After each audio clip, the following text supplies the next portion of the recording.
Sure. Well, just for his name to be mentioned along that line, they're obviously making comparisons, so Patrick's done something right, and so I think that's a positive. That puts a little bit on Caleb and what he's got to do, but I think Caleb just needs to be Caleb, and I think all of it will take place for him, positively. Regardless of Caleb, do you feel like Mahomes' success has changed how quarterbacks are evaluated coming out of college?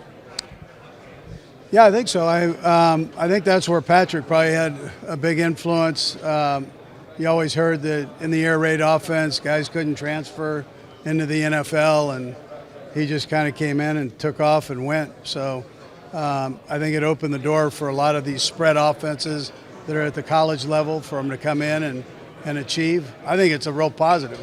Guys are throwing the ball. They're throwing the ball in college. They're throwing the ball in high school now. That's positive for the National Football League.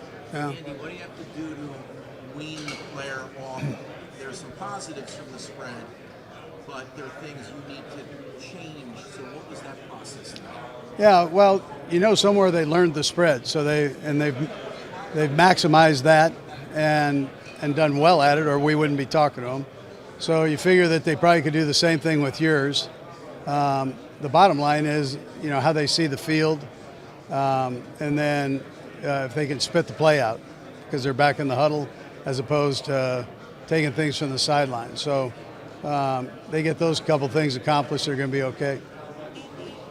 7-on-7 happening now, maybe than even 10 years ago. How does that affect the skill set that wide receivers have when they're coming into the league? How does that affect their development? Yeah, I think it's a positive. They're actually going against the secondary.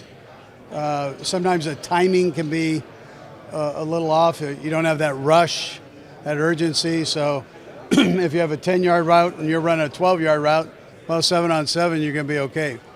You get into a game, not so much. So you got to make sure you stay disciplined with your 7-on-7s. Keep that timing thing going, right? Yeah. Tomlin called it the AAUification of football in terms of just the way guys travel and play against each other. Oh, yeah. Yeah, no, I'd tell you that.